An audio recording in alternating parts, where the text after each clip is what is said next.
Hey everyone, how's it going? Name's Lord today XP and welcome to a game called Portal Knights. This is going to be a new series that I am doing with my friend H-Bar, aka Ethan. So if you've never heard of this game, it's basically like Minecraft if it were an RPG.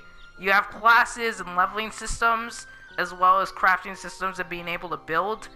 So it does seem like Minecraft with a Diablo twist onto it. So Ethan and I have already played this game before for about a day and a half. We're using new characters here, so that way the series seems, well, normal at the very least. So that way we don't just waltz through everything so easily that you guys have no idea what's going on. But we have enough experience with it. So let's go ahead and explore the world, shall we? I'll go to the hut to get the quests. Alright, we don't really have any tutorial quests since we've already played the game. There's the mission here from Cyril. So this guy runs down the dungeon down here. So I'll go ahead and explain everything quickly. So there are dungeons in all of the worlds. Specifically, we are playing on a compact world, which is basically a smaller world. I've only done compact worlds before. Ethan usually sets his worlds up in large, but since we're already playing most of the game with other characters, we decided to use a compact one.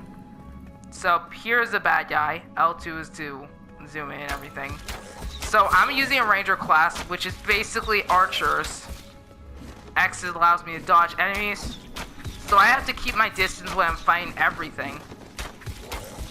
Because I can't take so many hits, because that will just get me wrecked. So aside from that, completing these dungeons allows you to earn treasure, like this. As you can see, these chests have money, and also special items, like healing potions. So I've got 7 of them now. You start off with 2 every time you have a new character and begin the game. I've also got bones, which are an ingredient for stuff.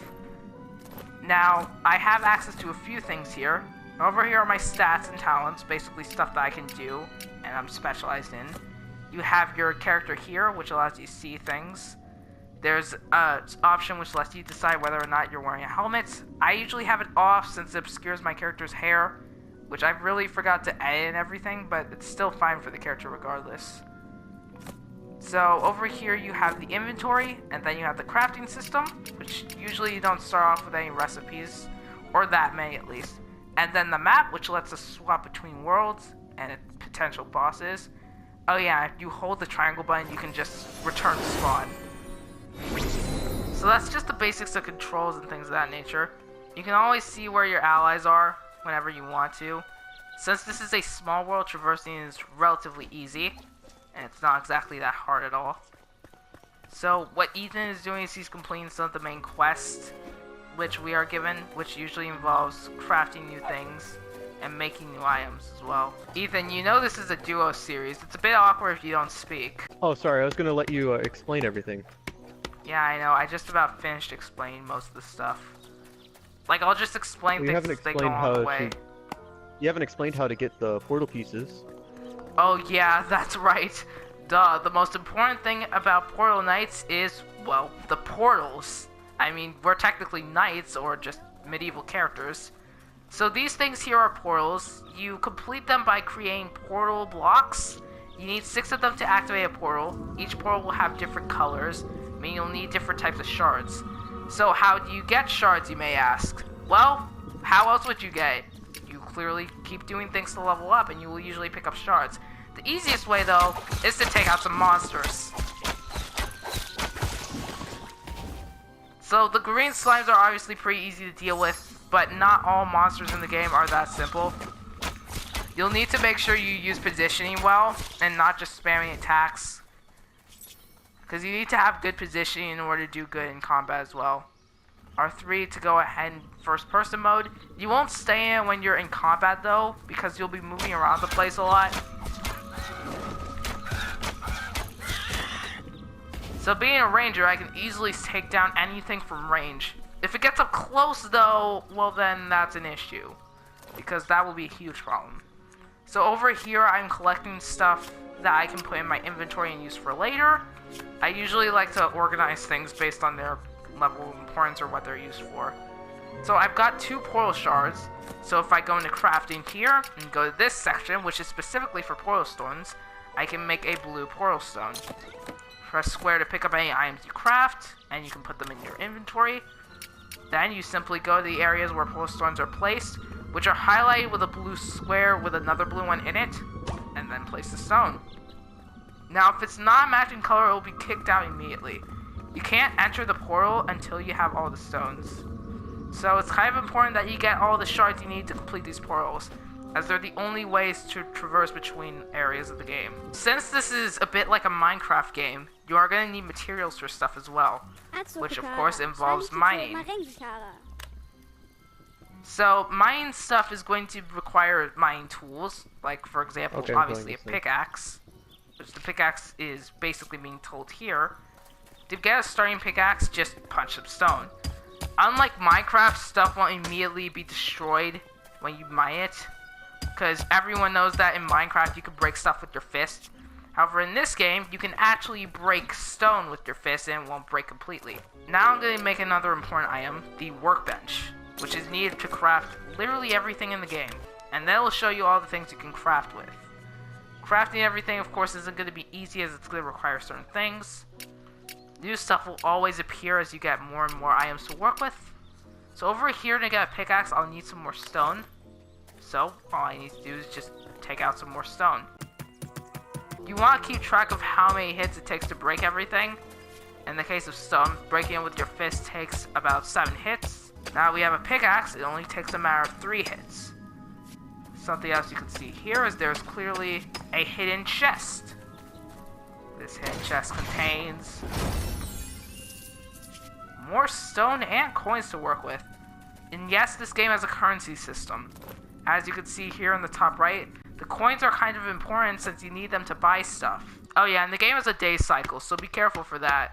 Because when it turns to night, more monsters will come out, just like in Minecraft, as you assume. You can't actually skip the night in this game, so you might want to be careful when night comes. Stuff will take time to craft in this game, so don't expect to immediately have everything that you need in a matter of seconds. It takes time to literally make anything. And you can also travel between worlds in this game, but while doing so, while traveling between worlds I mean, your stuff will continue crafting even if you're not on that island. So you can leave something going here while you're in another island, and by the time you return, most of it's already been done. You might have noticed that there's a durability bar on the bottom ends of every single item in the game. Well, the durability doesn't mean that the item is close to breaking. If an item runs out of durability, that simply means that it's less effective.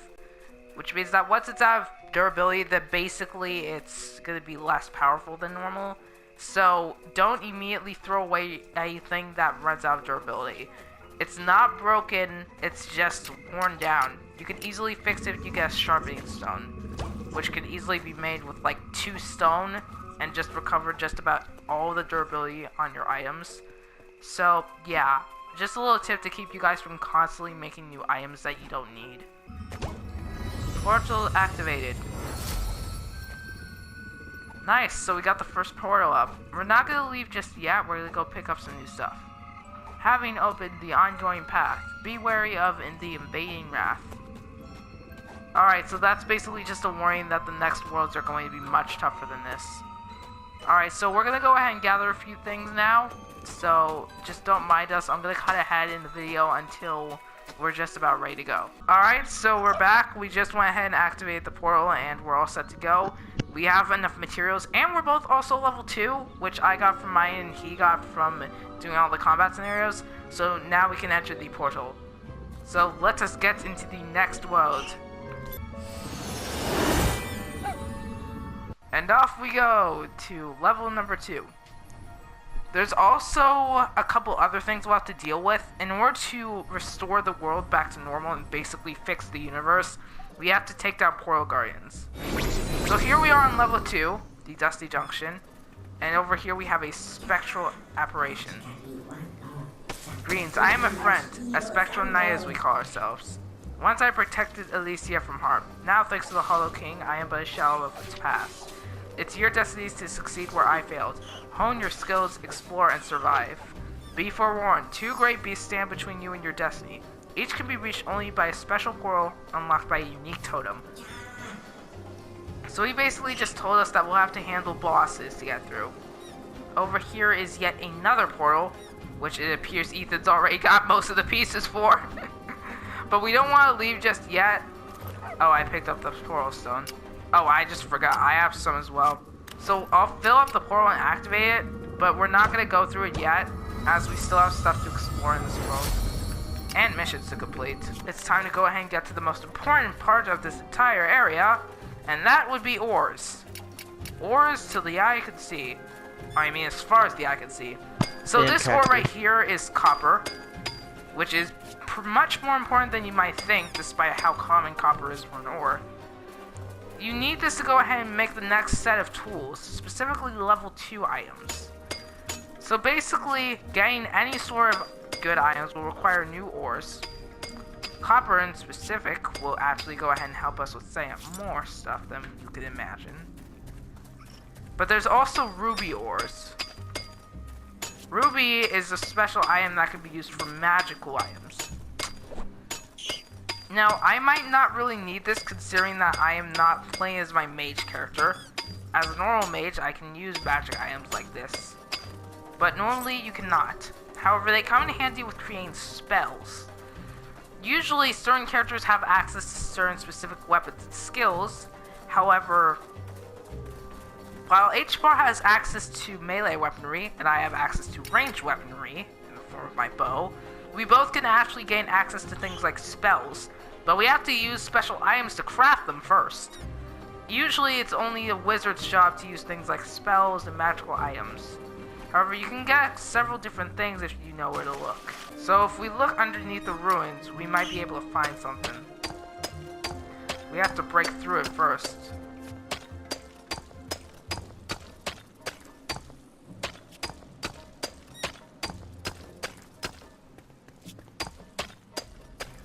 If I dig straight down, I might be able to find something.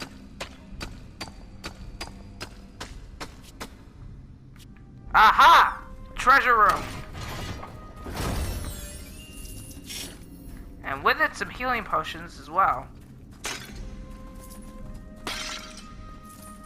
These bases also have cash in them. And mana pickups. Ethan, can you still hear me? Try to check underneath the ruins, because the ruins actually will have, it appears that the ruins actually do have things like, treasure in them. So if we explore the ruins, then we'll be able to find more treasure to work with. Yeah, sure thing. Up we go. Now we are. You were right. Yeah, I just found out from one of the ranger adventurers.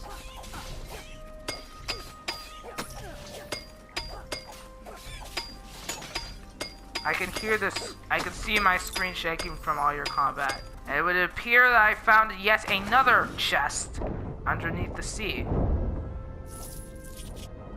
And with it, some essence, a flask of water breathing, and a recipe for a flask of water breathing. That means that we'll be able to survive underwater for longer. Nice. And I got 3 flasks for it as well, so that'll be handy. Ah! I found a cave! I got blown up by something as I found a cave.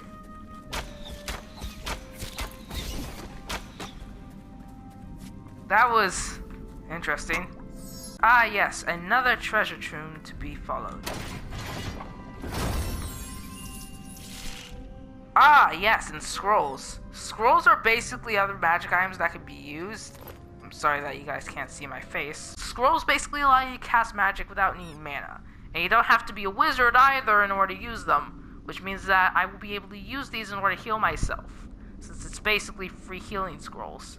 So that'll be it for this episode, guys. I hope you all enjoyed. And the next episode, which will hopefully be soon, we will be heading into world number 3, and where we will hopefully find some more helpful items, and most importantly, some more coal. So, I will see you all in the next one. The Cavalry is signing out. Bye!